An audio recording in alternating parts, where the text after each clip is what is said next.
Bonjour, l'équipe de Stratégie Carrière, qui existe déjà depuis 25 ans, vous souhaite la bienvenue pour cette activité. L'organisme, dont la mission est de favoriser le potentiel professionnel et humain pour les individus de toute diversité, en offrant un accompagnement aux personnes et aux entreprises en développement de carrière, et aussi pour toutes les étapes de la recherche d'emploi.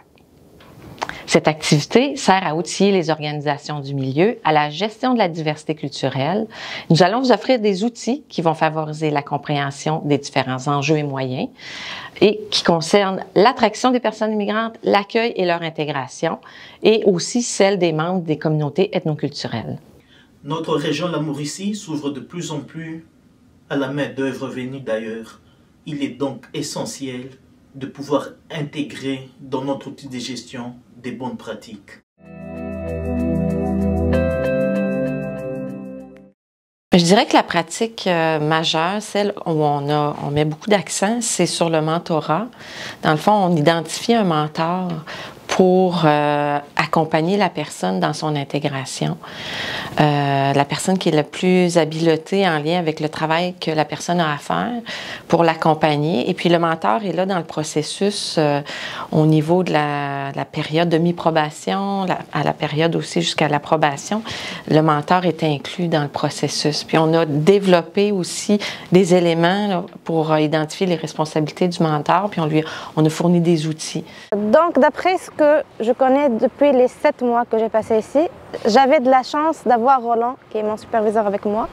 Donc, il était un immigrant comme moi, donc il avait une idée concernant la culture d'une façon générale. Présentement, ici à l'entreprise, on n'a pas de politique pour l'accueil des diversités culturelles.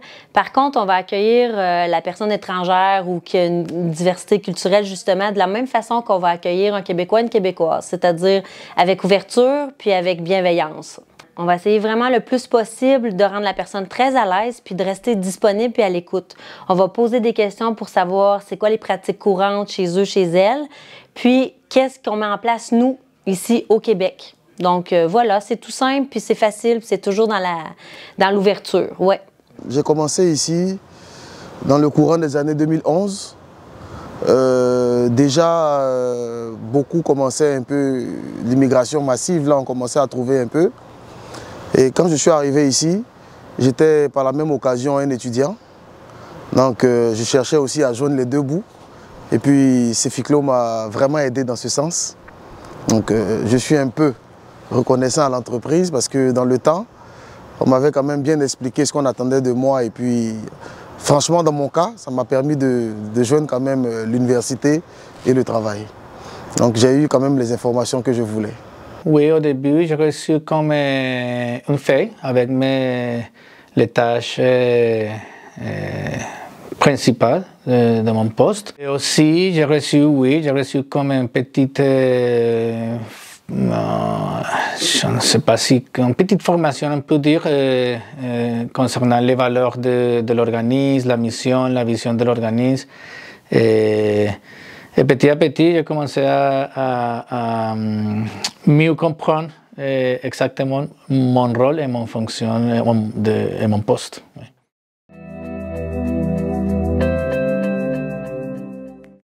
C'était vraiment très difficile au début parce qu'ici, on ne travaille pas à la même façon que chez moi. Ici, on reste debout pendant des longues heures, mais avec le temps, je me suis habituée et on bosse rapidement, on travaille rapidement à la vitesse de l'éclair, quoi.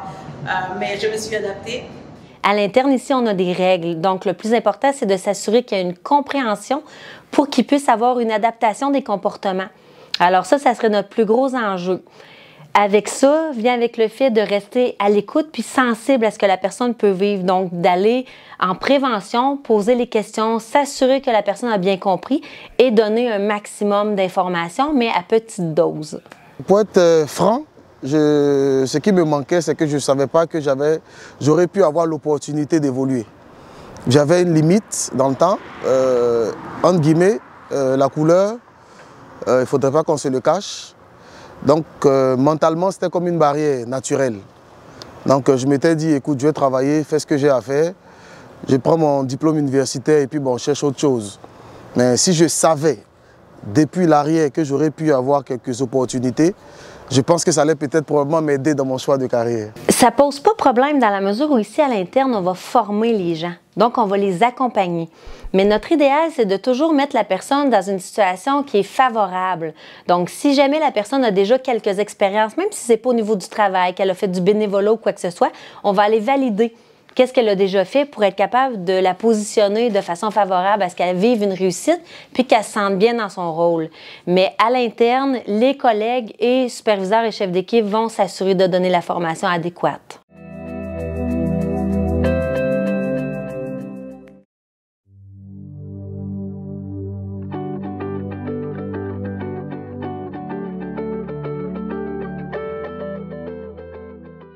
Merci d'avoir participé à cette activité et au plaisir de vous revoir afin qu'on puisse partager nos autres outils. Vous pouvez nous contacter à l'adresse suivante. À la prochaine!